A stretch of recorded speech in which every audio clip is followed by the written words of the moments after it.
The hydrogen industry has entered its most dangerous phase, and most people haven't noticed.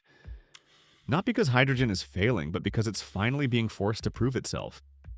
This is the moment where press releases collide with balance sheets, where climate ambition meets grid physics, and where entire regions are discovering that hydrogen doesn't fail loudly. It fails quietly through delays, redesigns, underutilization, and projects that never reach final investment decision. And yet, in the middle of that reckoning, something interesting is happening.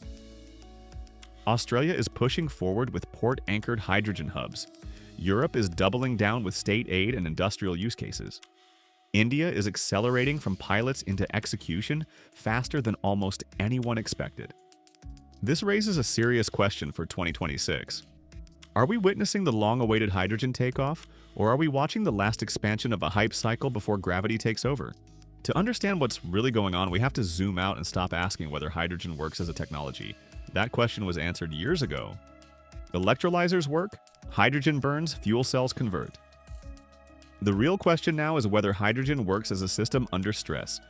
Can it survive low utilization? Can it survive high interest rates? Can it survive grid congestion, permitting delays, offtake uncertainty, and policy volatility? In 2026, 3 regions are answering that question in very different ways, and their choices reveal where hydrogen may actually survive long-term. Australia is often presented as the hydrogen superpower of the future, and on paper, it makes sense. Vast land, abundant renewables, ports already integrated into global commodity trade. What's changed recently is not ambition but structure. Projects are no longer being pitched as standalone hydrogen plants chasing export dreams. Instead, they are being anchored to ports, infrastructure, and real logistics systems. When a port moves a hydrogen project into front-end engineering and design, that's not symbolism. It's a recognition that hydrogen only works when it is embedded into an existing industrial machine. Ports solve utilization. Ports solve aggregation. Ports solve storage and shipping interfaces. Without ports, hydrogen is a molecule looking for a customer. With ports, hydrogen becomes a commodity candidate. But here's the uncomfortable truth. Even in Australia, these projects are still fragile. They rely on synchronized development across renewables, electrolyzers, water access, pipelines, storage, shipping contracts, and offtake agreements. Miss one interface, and the entire cost curve breaks. Australia's hydrogen future doesn't hinge on technology leadership. It hinges on execution discipline. The question for 2026 isn't whether Australia can produce hydrogen cheaply on paper. It's whether it can bring enough of these projects to operation fast enough to build institutional confidence before capital patience runs out. Europe's situation looks different on the surface, but the underlying stress is similar. Europe is not short on strategy. It is drowning in it. Hydrogen roadmaps, national strategies, funding mechanisms, auctions, contracts for difference, certification schemes. On any given week, Brussels announces billions in support for clean energy and hydrogen-adjacent infrastructure. And yet projects continue to stall. Why? Because Europe's hydrogen challenge is not money, it's complexity. Hydrogen in Europe sits at the intersection of some of the world's most congested grids, strictest permitting regimes, and most fragmented industrial demand profiles. What Europe is doing right in 2026 is narrowing its focus. The narrative is shifting away from hydrogen everywhere, for everyone, all at once. Instead, we are seeing hydrogen tied directly to industrial processes that already exist. Steel, refineries, chemicals, power balancing. When hydrogen is positioned as a replacement molecule inside a functioning industrial system, utilization risk drops dramatically. Banks understand this, so do insurers. That's why green steel and industrial hydrogen are becoming the center of gravity. Not because they're trendy, but because they pass the survivability test. Still, Europe faces a structural constraint that money alone cannot fix. Time.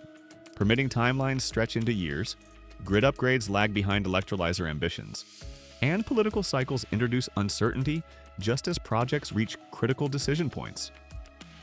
In 2026, Europe's hydrogen future depends less on additional subsidies and more on whether execution speed can catch up to ambition before industrial customers lose patience. Then there is India, which has surprised almost everyone. While Europe debates and Australia engineers, India is moving. Not perfectly, not without risk, but decisively. What makes India different is not that it has solved hydrogen economics. It hasn't. What India has done is compress timelines by aligning policy, infrastructure, and industrial demand under a single execution narrative. Ports, refineries, fertilizer plants, and power infrastructure are being treated as hydrogen launchpads, not future options. India's approach to hydrogen in 2026 is pragmatic. Pilot projects are being used to learn fast, not to impress headlines. International partnerships are being leveraged for technology transfer, not branding. And perhaps most importantly, hydrogen is being framed as an industrial input, not an export fantasy. This matters because hydrogen does not scale when it is treated as an abstract climate solution. It scales when it is treated as a feedstock that must arrive on time, at price, every day. However, India's momentum comes with its own risks. Grid reliability, water availability, and long-term policy stability will all be tested as projects move from pilots to scale. If utilization drops or offtake weakens, costs will rise rapidly. Hydrogen is unforgiving that way. Small inefficiencies compound fast.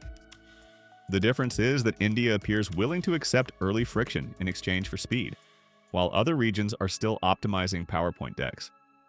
When you step back and look at these three regions together, a pattern emerges. The hydrogen projects that survive are not the biggest or the boldest. They are the ones that solve utilization first. Ports solve utilization. Industrial plants solve utilization. Export terminals without buyers do not. Electrolyzers without firm offtake do not. Hydrogen does not fail because it is inefficient. It fails because it is lonely. A molecule without a guaranteed home is a financial liability, not a climate solution. This is where the broader hydrogen narrative starts to fracture in 2026. The industry is splitting into two camps. One camp continues to talk about scale targets, gigawatts, and long-term visions. The other is quietly building systems that can survive bad years. Higher interest rates, lower subsidies, delayed grid connections, missed utilization targets.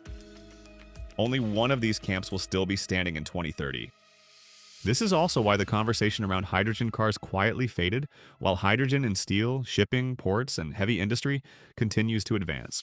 Hydrogen vehicles didn't fail because hydrogen is bad. They failed because the system was wrong. Decentralized refueling, unpredictable demand, and massive infrastructure duplication killed the economics.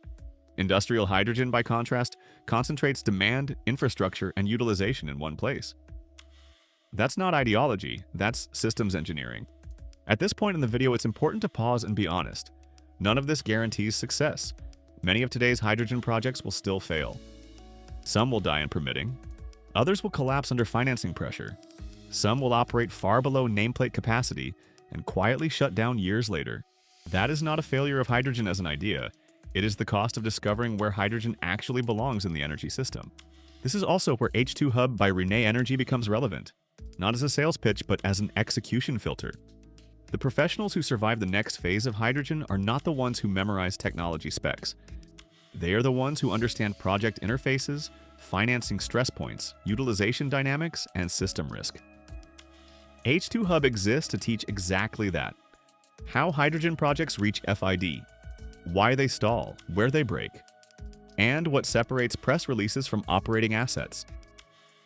If you are working on hydrogen today, this knowledge gap will define your career trajectory. As we look forward from 2026 toward 2030 and beyond, the hydrogen question becomes sharper, not softer. If subsidies drop, who survives?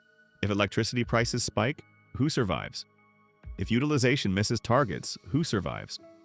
Australia's port-anchored projects may survive because logistics demand doesn't disappear. Europe's industrial hydrogen may survive because steel still needs to be made. India's integrated pilots may survive because industrial growth continues regardless of global narratives. Everything else is at risk. So is 2026 the hydrogen boom or the hydrogen bust? The honest answer is that it is neither. It is the hydrogen sorting phase, a brutal, necessary process where reality asserts itself, where hydrogen stops being an idea and starts being an asset class with winners and losers. And for the first time, we are seeing which regions are willing to play that game. If you want to understand where hydrogen actually wins, where it fails, and how to evaluate projects before the market does, stay with this channel. And if you want to go deeper into execution, systems thinking, and real-world project survival, explore H2 Hub by Renee Energy. Because the hydrogen future will not be decided by headlines. It will be decided by systems that work when everything goes wrong.